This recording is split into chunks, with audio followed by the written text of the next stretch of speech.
Welcome to the Limebridge Learn from the Leaders series. Over the past 10 to 15 years, organisations have spent large amounts of money and time building vast databases of customers and their behaviour with a view to better managing the relationship with them. But customers steadfastly refuse to be managed.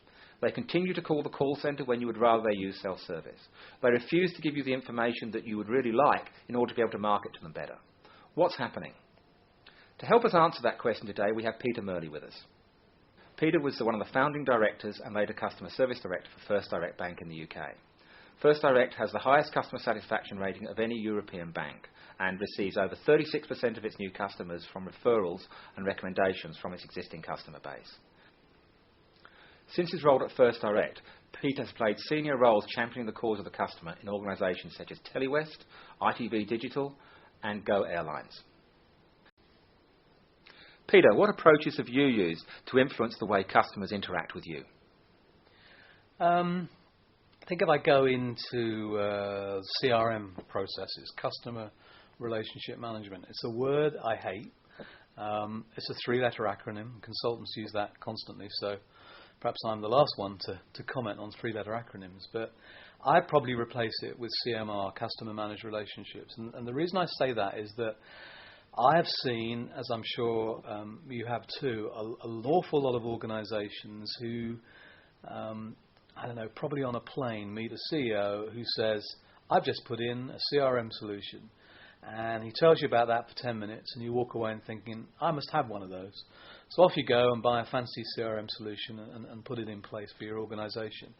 But what people forget basically is that the CRM system that you need is about cultural change.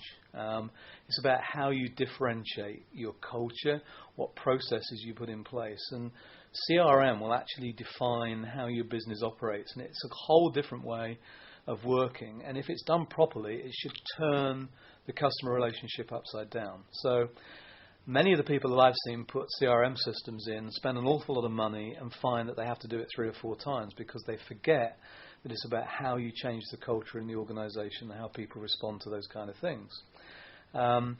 If you then overlay the fact that CRM relies on an awful lot of data, an awful lot of knowledge about the customer and how you use that. So, for example, how you would focus in on making sure that the customer you have on the line at the time, you actually know about that customer. So not only maybe transactional information that you hold on that person, but also maybe some stuff coming in from lifestyle databases which tell you a little bit more about what that customer might do, what his preferences are, how he would like to proceed, what he might like to buy versus what you have to offer him. But the fact that most people forget is that you have to handle the conversation, the interaction properly so that the customer gives you more information so that you refine that. So the next time that customer comes and makes a call to you, you have more information at hand.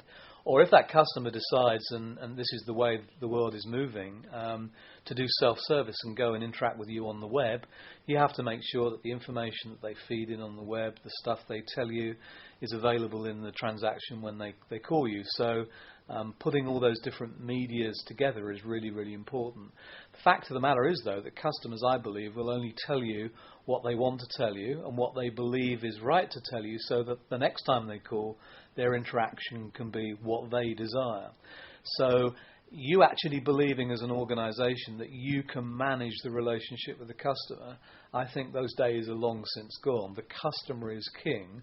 The customer is powerful. If they want to do business with you, they will. If they don't, they don't. So you have to find ways of making it easy to interact, making people understand that the knowledge that clients, organisations might have with you is really quite considerable, but it can be used to the benefit of the customer that you're talking to at that time. And it's not just some kind of big brother organisational thing where they're going to use and abuse that information. In the UK, and I'm sure here too, the real important part of that is data protection and how you use the information and the knowledge you've gathered. There's a couple of really, really interesting things going on in the market at the moment where people are focusing on using that data quite intelligently and actually increasing penetration rates quite dramatically. So, for example, using outbound activities which have fallen into a bit of disrepute over the last few years, but you can still do outbound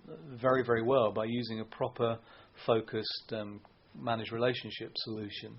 And using technology to help you, but at the same time help your customers. So I guess my sort of theme would be all around the fact that change is all about culture.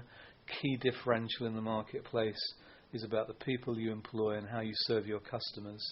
And enablers, such as CRM solutions, need to be put in their place and be enablers. They're an important part of making life easier, but you have to make sure the customers have a reason to want to give you that information.